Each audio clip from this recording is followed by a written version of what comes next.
இன்றைக்கி இந்த வீடியோவில் நம்ம பார்க்க போகிற வந்து பார்த்திங்க அப்படின்னா மாருதி ஆல்டோ K10 கார் வந்து தற்போது விற்பனைக்கு வந்திருக்குங்க. ரொம்ப குறைவான விலையில் வந்து இந்த கார் விற்பனைக்கு வந்திருக்கு. அதை பற்றி வந்து பார்க்க போகிறோம். இந்த கார் வந்து பார்த்திங்க அப்படின்னா பெட்ரோல் வேரியண்ட்டுங்க. 2011 மாடலுங்க. இந்த காருக்கு இன்சூரன்ஸ் வந்து பார்த்திங்க அப்படின்னா ஃபுல் இன்சூரன்ஸ் வந்து லைவில் இருக்குங்க.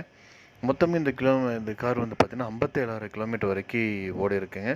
கம்பெனி சர்வீஸ் ரெக்கார்டுங்க எல்லாமே வந்து பக்காவாக இருக்குங்க. இந்த கார் வந்து பார்த்திங்கன்னா விழுப்புரம் ரெஜிஸ்ட்ரேஷனுங்க. இந்த காரில் வந்து பார்த்தீங்கன்னா ஏசி, பவர் ஸ்டீரிங் எல்லாமே வந்து பக்காவாக இருக்குங்க. மியூசிக் சிஸ்டமோடு கொடுத்துருக்காங்க. சீட் கவர்ஸும் வந்து பக்காவாக இருக்குங்க. வண்டி வந்து பார்த்தீங்கன்னா புத்தம்புது வண்டி மாதிரியே இருக்குங்க. இந்த கார் வந்து பார்த்தீங்கன்னா குறைந்த விலையில் வந்து விற்பனைக்கு வந்திருக்குங்க. இந்த காரோட ஒட்டுமொத்த விலை வந்து பார்த்தீங்கன்னா 2,56,000 சொல்கிறாங்க. நீங்கள் உடனடியாக வாங்குற மாதிரி இருந்தால் ரேட் வந்து இன்னும் அட்ஜஸ்ட் பண்ணி தரவும் சொல்லியிருக்காங்க. இந்த காரை பற்றி மேலும் விவரங்களுக்கு இந்த காரை நீங்கள் வாங்கணும்னு நினச்சிங்க அப்படின்னாலும் ஸ்க்ரீனில் டிஸ்பிளே இருக்கிற கான்டாக்ட் நம்பருக்கு வந்து ஒரு கால் பண்ணுங்கள். மற்ற டீல்ஸ் எல்லாமே சொல்லுவாங்க. நேரில் போய் பாருங்கள். கார் பிடிச்சிருந்து அப்படின்னா தாராளமாக வாங்கிக்கலாம்.